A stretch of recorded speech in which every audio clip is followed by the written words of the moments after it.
নমস্কার, 7 নিউজ নেটওয়ার্কে আপনাদের স্বাগত। মাটির দেওয়াল চাপা পড়ে মৃত্যু হলো এক বৃদ্ধা এবং এক বালিকার। শুক্রবার সকালে মর্মান্তিক এই ঘটনাটি ঘটেছে মুর্শিদাবাদ জেলার নবগ্রাম থানার রামানন্দপুর গ্রামে। জানা গেছে, গঙ্গাদাসী মণ্ডল নামের বছর 60-এর বৃদ্ধা তার নাতনি প্রিয়াঙ্কা মণ্ডলকে নিয়ে রাস্তা দিয়ে যাচ্ছিলেন।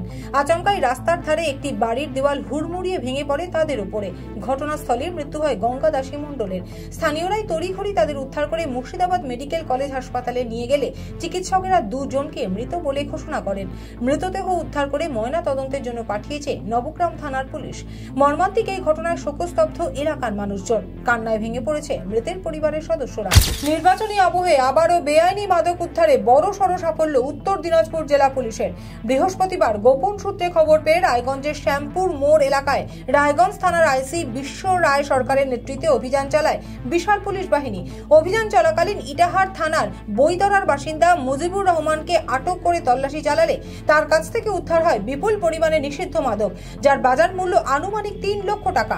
ধৃতকে পুলিশি হেফাজত চেয়ে রায়গঞ্জ জেলা আদালতে তোলার পাশাপাশি কোথা থেকে এত পরিমাণ নিষিদ্ধ মাদক নিয়ে আসা হয়েছিল, কোথায় বা সেগুলি পাচার করা হচ্ছিল, এই চক্রের সাথে আরো কারা জড়িত রয়েছে তার তদন্ত শুরু করেছে রায়গঞ্জ থানার পুলিশ।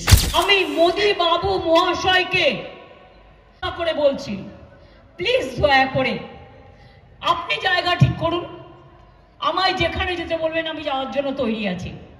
একটা মঞ্চ তৈরি করুন, আপনার সাথে টেলিপ্রম্পটার থাকুক, কারণ তাছাড়া তো আপনি বলতে পারেন না, না দেখে বলতে পারেন না, দেখে বলতে হয়। আমার সাথে কিছু থাকবে না, আমি একা থাকবো। আপনার সাথে দরকার হলে 10টা অফিসারকেও রেখে নিন, আর সাংবাদিকদের দাঁড় করিয়ে দিন। আর সাংবাদিকদের এখন যেমন কোয়েশ্চেন শিখিয়ে দিচ্ছেন আর লিখে দিচ্ছেন, জীবনে যিনি কোনোদিন প্রেস কনফারেন্স করেননি সেটা না করে সাংবাদিকরা তাদের মতো কোয়েশ্চেন করবে, আমিও উত্তর দেব, আপনিও উত্তর দেবেন।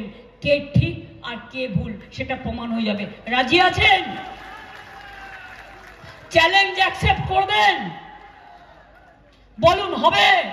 নির্বাচনী আবহে বাংলা যেন টাকার পাহাড়ের ওপর বসে। ফের এক বিজেপি নেতার কাছ থেকে উদ্ধার হলো বিপুল পরিমাণ টাকা। সূত্রের খবর, ঘাটাল লোকসভার অন্তর্গত দাসপুরের খুকুরদা এলাকায় নাকা চেকিং চলাকালীন প্রশান্ত বেরা নামে এক বিজেপি নেতার কাছ থেকে উদ্ধার হলো নগদ 24 লক্ষ টাকা। ভোটের আগে ঘাটাল থেকে টাকা উদ্ধারের ঘটনায় ইতিমধ্যেই তদন্ত শুরু হয়েছে। প্রসঙ্গত, এর আগেও বিভিন্ন জায়গায় একাধিক বিজেপি নেতার কাছ থেকে টাকা উদ্ধার হয়েছিল।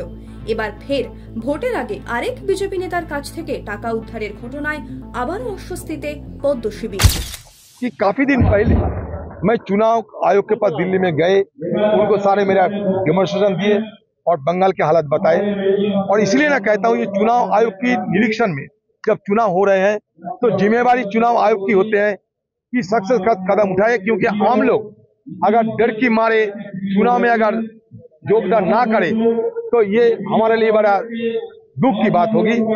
और सत्तारूढ़ पार्टी बंगाल को चाहते हैं कि बंगाल में आम लोग चुनाव में हिस्सा ना ले, डर की मारे वो चुनाव के दिन चुनाव योगदान करने में वो ना जाए, वो थोड़ा झिझकते रहे, उनको डर पैदा हो और चुनाव में मतदान कम हो चाहे मतदान ना हो, ये मनसा लेकर, ये नापाक मनसा लेकर ये सत्तारूढ़ पार्टी बंगाल के इस तरीके से हरकत कर रही है। মেট্রো যাত্রীদের জন্য সুখবর, অকেশন ছাড়াই মধ্যরাত পর্যন্ত এবার মিলবে মেট্রো পরিষেবা।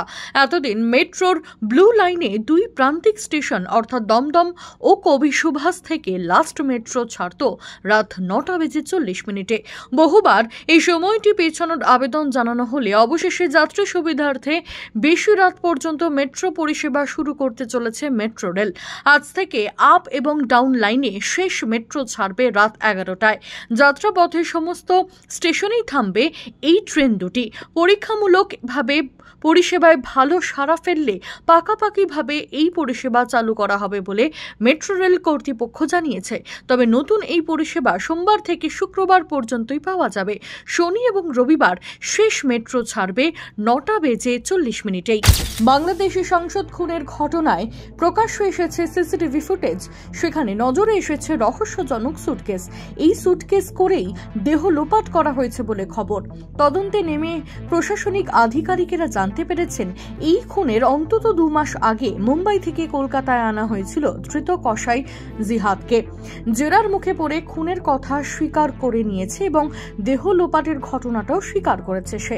এই মুহূর্তে যে ছবি দেখতে পাচ্ছেন সেটি দেহ লোপাট করতে যাওয়ার আগের মুহূর্ত। সুটকেসে ভরে দেহাংশ নিয়ে যাওয়া হচ্ছে, যদিও এখনো পর্যন্ত দেহাংশের খোঁজ চালাচ্ছে সিআইডি। সপনা নিউজ, কলকাতা।